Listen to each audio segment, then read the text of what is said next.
Hey folks, and welcome back to another Division 2 video. In this one, I want to talk to you about the optimization station, what it is, what it means for the game, and why so many people are saying this is the end of the Division 2. Let's jump into it.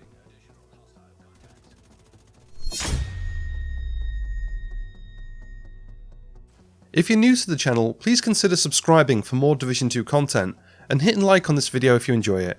With that out of the way, let's get into the video. The optimization station was an addition to the Division 1 that signified the end of the game in a number of different ways. And with it making its way into the Division 2, many are starting to think that Massive are making the same moves with the Division 2. But it's not all doom and gloom. First, let's get into what the optimization station is and what it brings to the game. The optimization station is a new tool coming to the Division 2 with Title Update 12 that will allow you to use new types of materials to increase a stat on a piece of gear or weapon to its maximum value in tiers, with each optimization being one tier. This is going to give players a new way to improve on their favourite pieces of gear or weapons.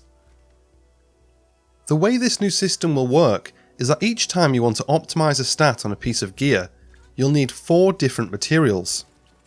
Materials from deconstructed items, faction materials dropped from NPCs, project materials, and materials gathered from control points or DZ landmarks.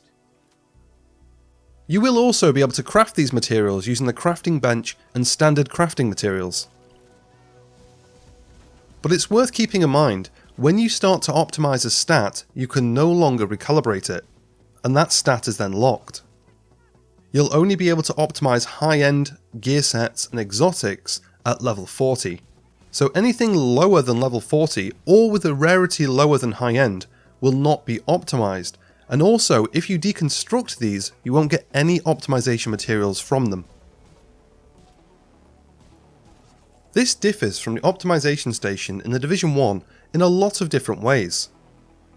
But the two biggest differences is that in the first game it was very easy to gather the resources, and when you use the optimization station it increased every stat on a piece of gear by a bit, meaning as you optimized a piece of gear, the whole thing was getting better each time you optimized it.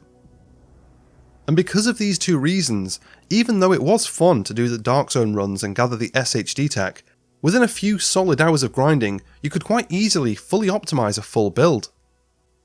With the version coming with Title Update 12, it seems to have much more of a grind with a wider range of materials needed per optimization. And hopefully this means it's not going to be as quick to max out your gear, so the grind actually breathes a bit of life into the game instead of shortening it. For players new to the Division with the second game, this might sound a little bit strange, saying that I don't want it to be too easy to optimize the gear, and I get that. But when the optimization station was added to the first game, it was added towards the end of the game's life to help new players experience their builds at max power and to shorten the grind, so players felt more accomplished and ready for the next game. It effectively killed the grind. And the grind is the core gameplay of a looter shooter like the Division 2. This is the main reason you're currently hearing a lot of people saying this is the end of the game. Or the game is dead on social media, Reddit, Twitter, and in places like that. Veteran players remember the first optimization station and how it was added to shorten the game's life and prepare for the next. Because we're getting an optimization station, I'm pretty confident we will be seeing a third game coming, with possibly a lighter Year 3 content, like rerunning global events or something similar to the shields we saw in the Division 1, to build hype for the next game. Some of this sounds a little bit negative, but really the optimization station is going to be a fun grind that'll let players experience their build's full potential. I just hope it's a good grind to gather the materials needed per optimization. And that's all for this one. I hope you enjoyed the video, and what do you think of the optimization station coming to the Division 2? Let me know in the comments below. If you have any questions, feel free to head over and ask on Twitch, where I'm part of a stream duo with my other half Cooks. Both of us have been playing the Division 2 since Alpha, and will help out any way we can. We play Division 2 every Monday, Wednesday, and Random Horror Games Saturday, just to mix things up a little. Link to the channel is in the description below. Thanks for watching, and I'll catch you in the next one.